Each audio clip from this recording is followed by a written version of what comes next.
a la cena del Señor. Es una conmemoración que se realiza, que lo dejó instituido nuestro Señor Jesucristo, y se realizó en el contexto de la Pascua, la fiesta de la Pascua que celebran los judíos, celebraban y se siguen celebrando los judíos, y unos días antes el Señor Jesús coge a sus discípulos y les pone en la cena, les invita a cenar a todos. Y el contexto histórico es que celebraban la salida de la esclavitud del pueblo de Israel de Egipto. Y para eso, para iniciar la salida de Egipto, lo que habían hecho Dios había dicho al pueblo de Israel que mataran un cordero y con la sangre del cordero lo ungieran el dintel de las puertas para que cuando pasara el ángel exterminador no entrara en esa casa y no matara a los primogénitos. Un cordero, la sangre, dintel, y que además se dieran prisa en hacer esto, y cuando hicieran el pan lo hicieran sin levadura, porque no les daba tiempo para que fermentara la masa. Con lo cual, Dios estaba exigiendo rapidez e inmediatez en hacer las cosas, en hacerlo ya, para que puedan ser salvos. No dejarlo para otro día, porque si no, no iban a salvarse. En este contexto histórico es cuando se celebra la Pascua y cuando dice el Señor Jesús, venid, que yo voy a celebrar con vosotros, a sus discípulos, a sus 12 discípulos, venid, que yo voy a celebrar con vosotros la Pascua del Señor. ¿Qué quiere decir con esto? El Señor Jesús lo que pretendía decir es que Él iba a instituir una nueva Pascua.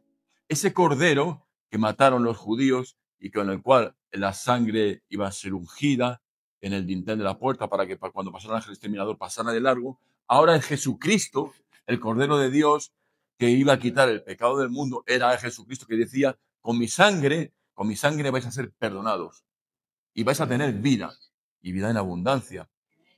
Aunque, evidentemente, su cuerpo iba también a ser molido, como bien explicamos en la cena del Señor, iba a ser golpeado, pegado y, en fin, molido por causa nuestra. En ese contexto es que les junta el Señor Jesús a sus discípulos y los pone en la mesa. Pero fijaros la profundidad del tema. Llaman a los 12 discípulos no porque eran santos. No. Dios nos está llamando hoy a la iglesia, a la cena del Señor, no porque sea santo, sino porque eran pecadores.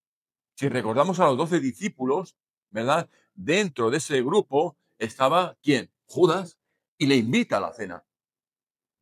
En vez de decir, no, tú no vales porque yo conozco tu corazón.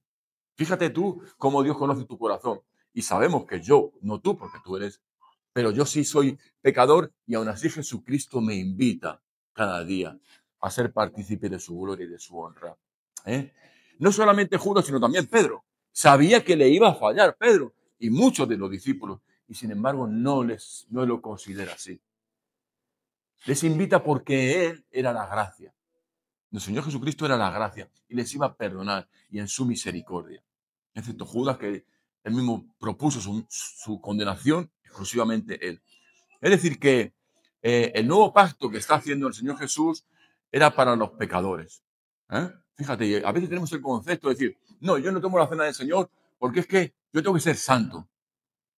Jamás vamos a ser santidad, a pesar de que el Señor Jesús sí nos llama en su misericordia que somos santos, ¿sabes? Real sacerdocio, nación santa, pueblo adquirido por Dios.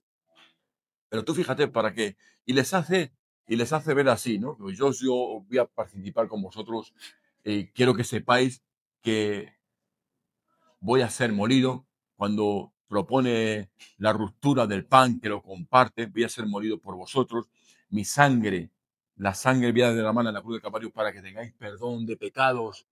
Puede decir el Señor Jesús, porque yo sé vuestra condición de pecadores, pero voy a derramar mi sangre por todos y cada uno de vosotros para que tengáis perdón de pecado.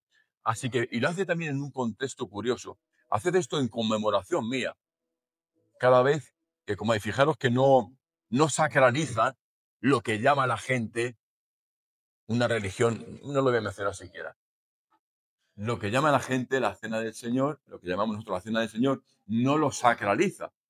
Es decir, que sino en un contexto tan sencillo y tan simple como una simple comida, allí donde Dios, Jesucristo, lo expone.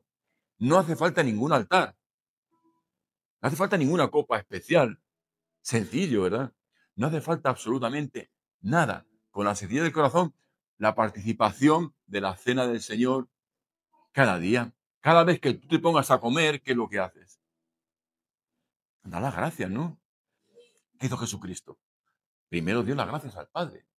Fíjate tú, en ese contexto tú estás ya, estamos nosotros celebrando la cena del Señor, conmemorando más que celebrar, conmemorando la cena del Señor. Qué enriquecedor es este acto que vamos a realizar ahora. Y además, tú fíjate que la cena del Señor no lo hace para que la tomen solo. Mira, hacerlo tú esto a solas en conmemoración mía, ¿no? Lo hace en el contexto de la iglesia, lo hace en el contexto de un grupo de 12 más el 13, ¿de acuerdo? Busca la unidad con la cena del Señor, busca que tengamos común unión los unos con los otros, reconociéndonos cada uno de nosotros pecadores, pero a la vez también reconociéndonos que somos salvos por gracia, queridos hermanos, que eso es realmente lo especial. Una comunidad. ¿M?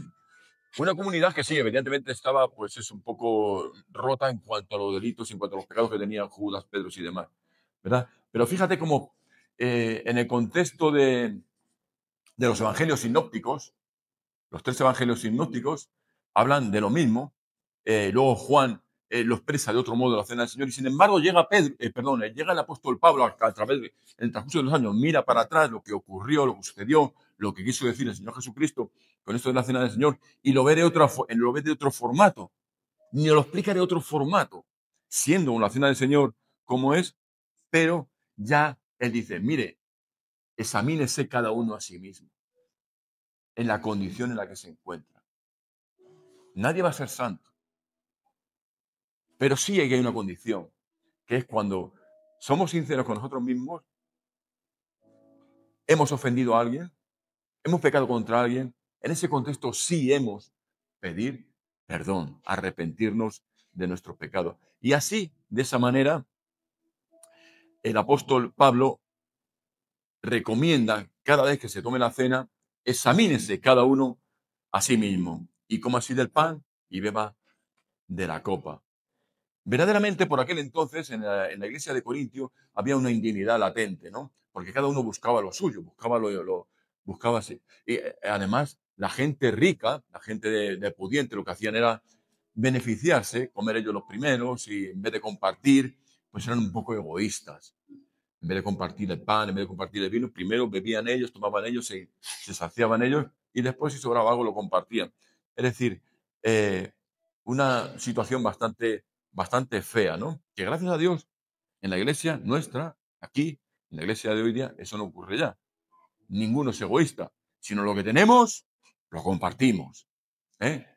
Todo lo que tenemos, sea dinero, sea economía, sea casa, lo que sea, lo compartimos. Nada es nuestro, porque todo le pertenece al Señor, ¿verdad? En ese contexto, el apóstol Pablo dice, examínese cada uno a sí mismo y, bueno, para que nadie tome la cena indignamente. Indignamente en el sentido de que había un egoísmo latente, ¿eh?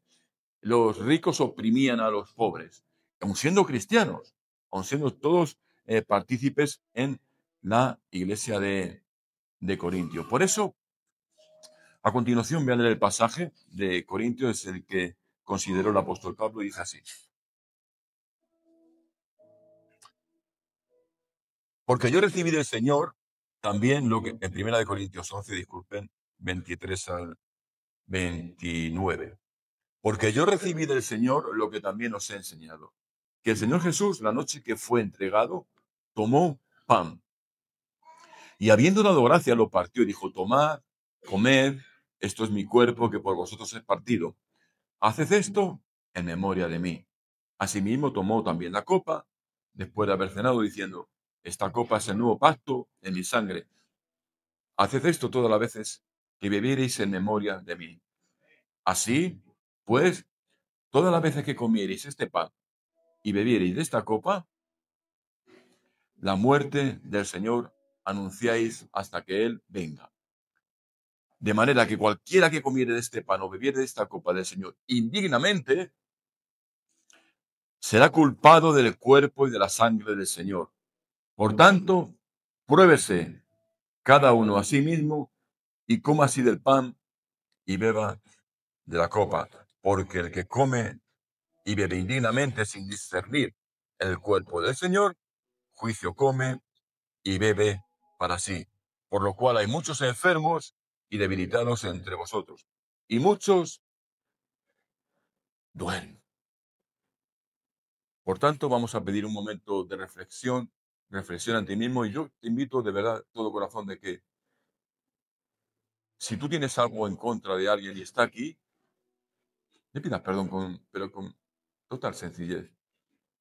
Si no está aquí, pídele perdón a Dios de todo corazón, para que Dios pueda ver tu ofrenda. Pero si está aquí, por favor, hazlo así, levántate, con humildad, nadie te va a acusar, nadie te va a decir nada. Así que vamos a tomar un momento de reflexión para ver cómo está nuestra vida espiritual, en qué momento y posición nos encontramos. Así que unos minutos, por favor, reflexiona y luego van a pasar el pan y el vino para que el considere que puede tomarla, pues la tome, y el que no, pues no pasa absolutamente nada. No es una exclusión. La cena del Señor no es para excluir a los pecadores, no. No, es al contrario, es para reflexionar, arrepentirse y que vengan a Cristo. Que vayamos todos a Cristo, ¿de acuerdo? No es exclusión, ¿eh? Al contrario, es unidad, es para que vengan un tiempo de reflexión. Así que con esa condición, por favor, cerremos los ojos, si tienen amabilidad y reflexionen ustedes, todos y cada uno.